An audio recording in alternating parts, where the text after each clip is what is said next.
Picture this. You make decent money, maybe even good money, but somehow you still feel broke at the end of every month. Or maybe you earn more than your parents ever dreamed of, yet you're no closer to financial freedom than you were 5 years ago. Here's what nobody talks about. The problem isn't your income, it's what happens to your money after it hits your bank account. By the way, my name is Tim, and this channel exists for one simple reason: to help normal people finally understand how money really works.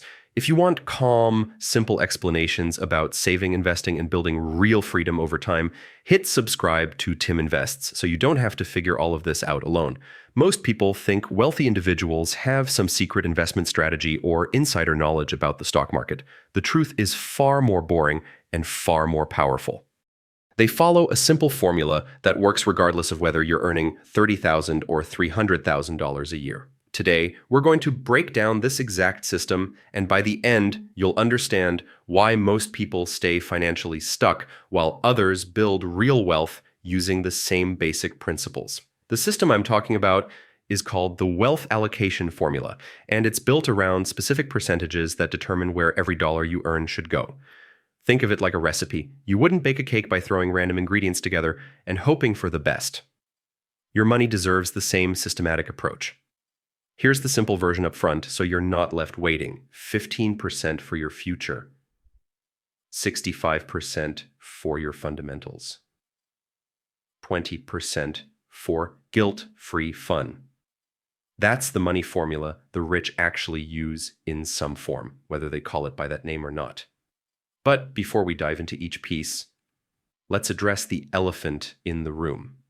Why do so many people who earn good money still struggle financially?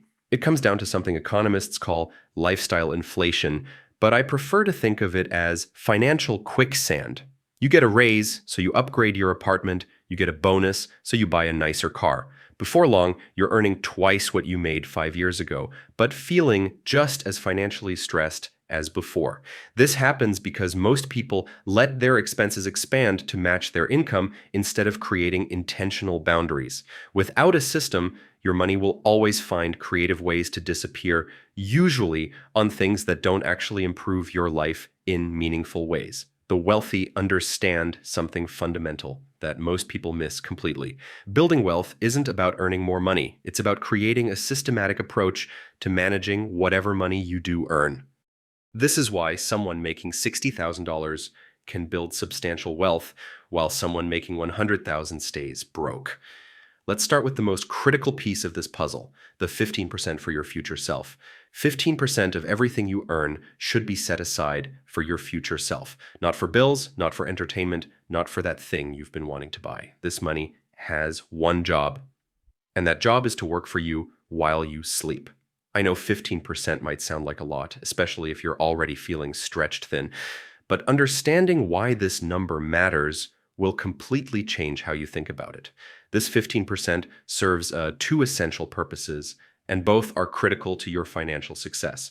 In the beginning, that 15% has a simple mission: build your emergency fund. Life loves throwing curveballs when you least expect them.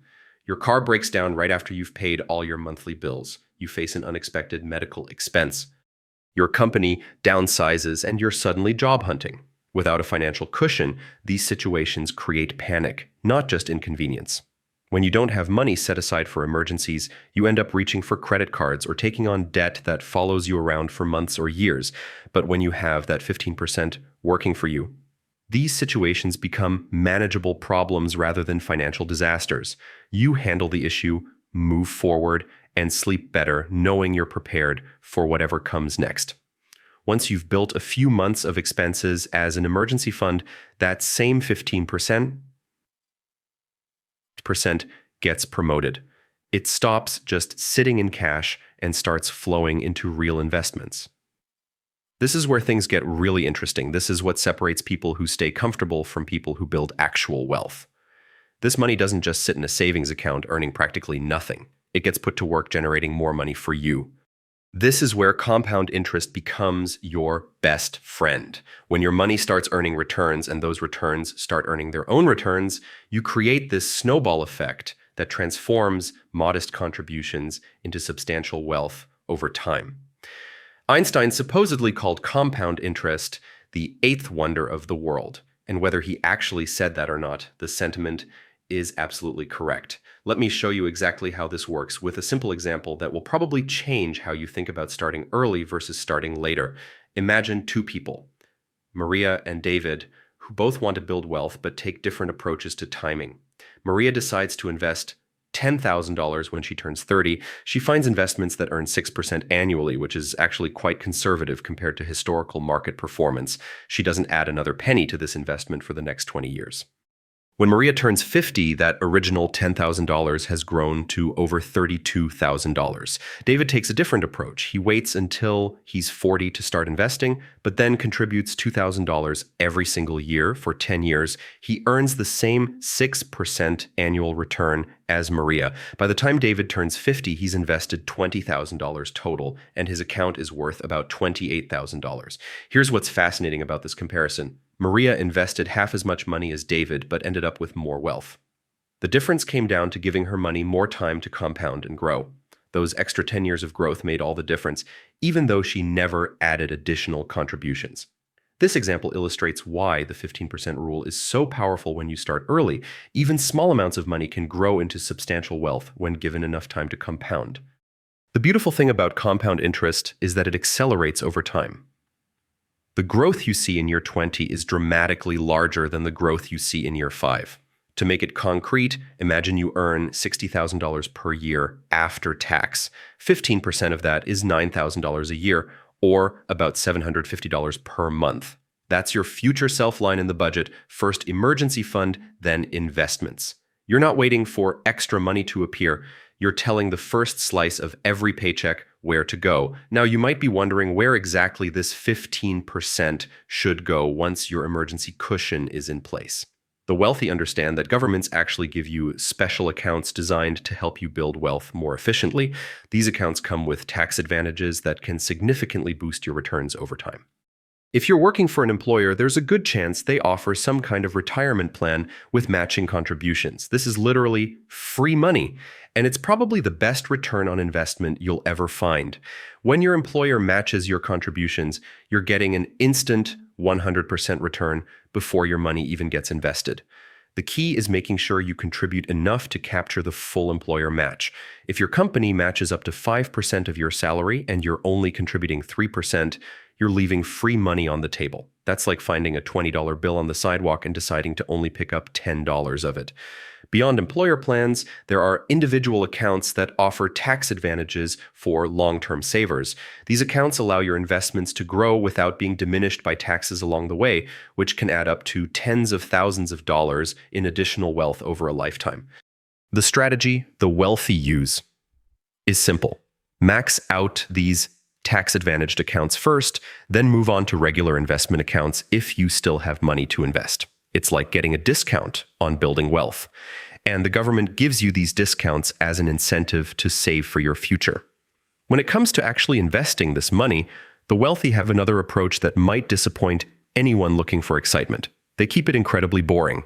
While everyone else is chasing the latest hot stock tip or trying to time the market perfectly, successful investors are putting their money into simple, diversified funds that track the overall market. These are called index funds, and they're basically the financial equivalent of setting your investments on autopilot. Instead of trying to pick individual winning companies, you're buying a tiny piece of hundreds or even thousands of companies all at once. It's like ordering the sampler platter at a restaurant instead of betting everything on one dish that might turn out to be terrible. The beauty of this approach is that you don't need to become a financial expert or spend your weekends researching quarterly earnings reports. You don't need to predict which companies will succeed or fail. You're essentially betting on the overall growth of the economy, which historically has been a pretty safe bet over long periods of time. Plus, these funds come with incredibly low fees, which means more of your money actually gets to work for you instead of disappearing into someone else's pocket. It's amazing how small fees can eat away at your returns over time. A fund that charges 2% annually might not sound like much, but over 30 years, that difference can cost you tens of thousands of dollars in lost growth. The wealthy understand that consistency beats brilliance almost every time. They'd rather earn steady returns year after year than swing for the fences and risk striking out completely. It's not glamorous, but it works, and that's really all that matters when you're building long-term wealth. Now let's talk about the 65% portion of the system, which covers your fundamental living expenses. This is where most people either succeed or fail at managing their money effectively. And it's trickier than you might think, because these expenses have a sneaky way of expanding to fill whatever space you give them. You know how this works. You get a raise at work, and suddenly your old apartment feels too small. Your reliable car starts looking outdated compared to what your coworkers are driving. That vacation you used to think was extravagant becomes your new baseline for what you deserve. Before you know it, you're earning more money, but somehow feeling just as financially stressed as before. The 65% cap is your defense against this natural tendency. By setting a firm limit on how much of your income goes toward basic living expenses, you create boundaries that protect your ability to save and invest. It forces you to make conscious choices about your spending rather than just letting it drift upward whenever you have a little extra money coming in. If we go back to that $60,000 per year example, 65% for essentials means about $39,000 per year, or a little over $3,200 per month for everything that keeps your life running: housing, utilities, groceries, transportation, insurance, basic phone, and internet. I'll be honest with you. Keeping your fundamental expenses to 65% of your income isn't always easy, especially if you live in an expensive city where rent alone might eat up 40 or 50% of what you make. But here's the thing about constraints. They force you to get creative and find solutions you wouldn't have considered otherwise. Maybe that means getting a roommate to split housing costs. Maybe it means choosing a slightly longer commute in exchange for significantly lower rent. Maybe it means buying a reliable used car instead of financing something newer and more expensive. These aren't necessarily fun decisions, but this idea's the kind of decisions that create space in your budget for wealth building. The key is understanding what actually qualifies as a fundamental expense. We're talking about housing, transportation, food, utilities, and other true necessities that keep your life functioning. The streaming services, gym memberships, dining out, and impulse purchases fall into a different category entirely. Housing typically represents the largest chunk of this 65%, which makes sense because shelter is pretty much non-negotiable. But there's a big difference between having a place to live and having the perfect place to live. The wealthy often choose to live below their means in this area, at least early in their wealth-building journey, because they understand that an extra few hundred per month in housing costs can translate to tens of thousands of dollars in lost investment growth over time. Transportation is another area where you can make smart choices that free up money for more important things. The average car payment in America is now over $700 per month, which is absolutely insane when you think about it. You're paying $700 every month for something that's losing value the moment you drive it off the lot. Meanwhile, a reliable used vehicle might cost you $300 per month. That $400 difference could be going toward investments that actually grow in value over time.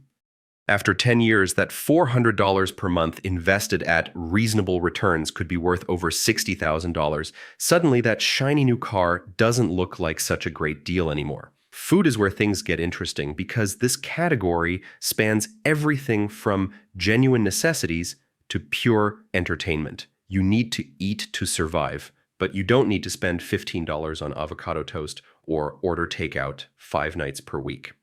The wealthy tend to be strategic about their food spending, cooking at home more often, and treating restaurant meals as occasional treats rather than default options.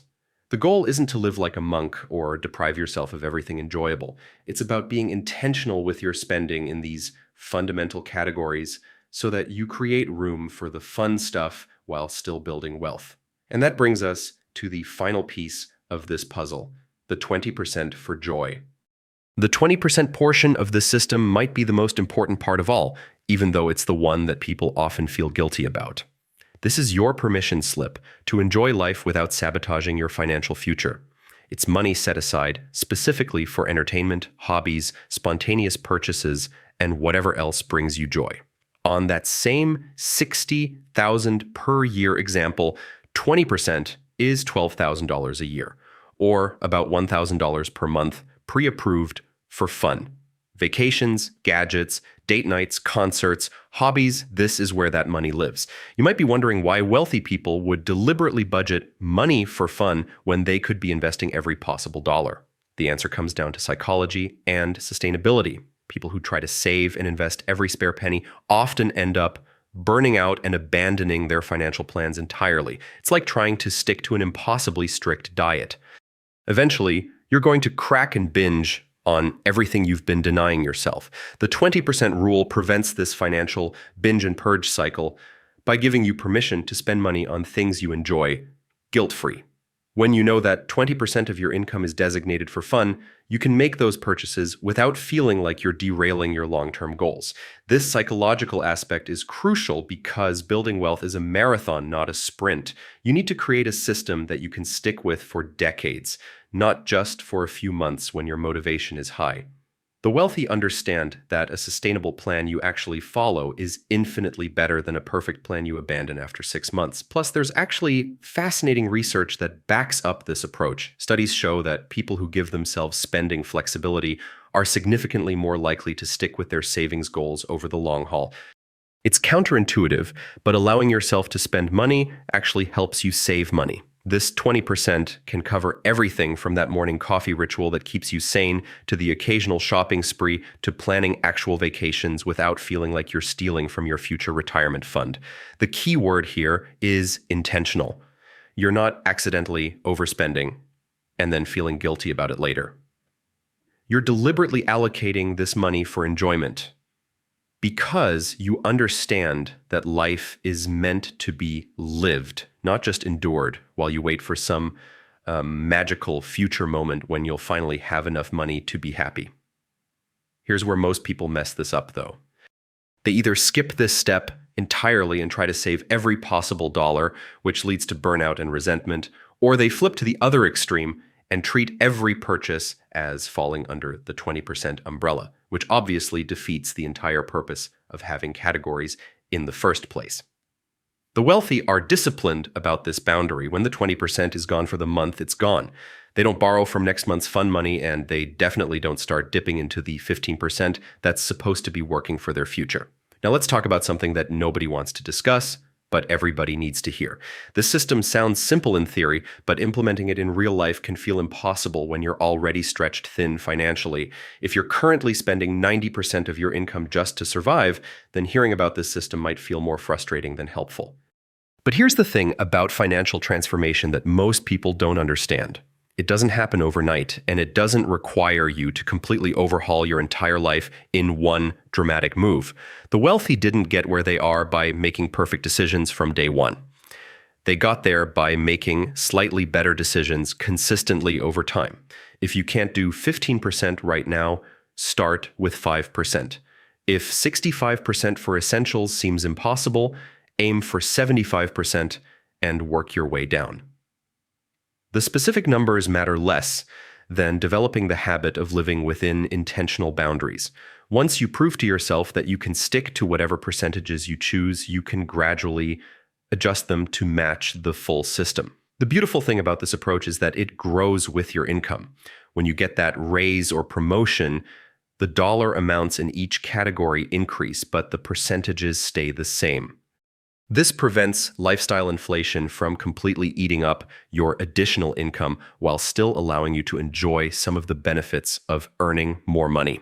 Here's something that might surprise you. Most wealthy people didn't start out wealthy. They started out as regular people who happened to discover systems like this one and had the discipline to stick with them long enough to see results.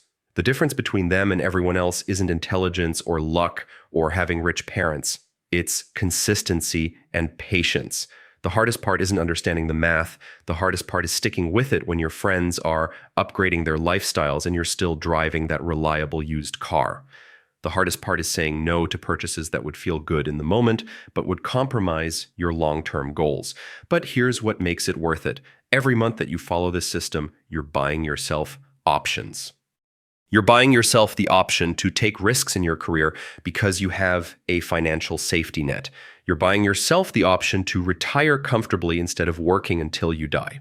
You're buying yourself the option to help your children or grandchildren when they need it most. Most people trade these future options for immediate gratification without even realizing they're making that trade. They think they're just buying a nicer car or a bigger apartment, but what they're really buying is financial stress and fewer choices down the road. The wealthy think differently about money. They see it as a tool for creating freedom and options rather than just a means for acquiring stuff. This shift in perspective is what makes the difference between people who build wealth and people who just earn money. So here's your action plan. Start with whatever percentages you can manage right now. If you can only save 5% instead of 15, that's fine.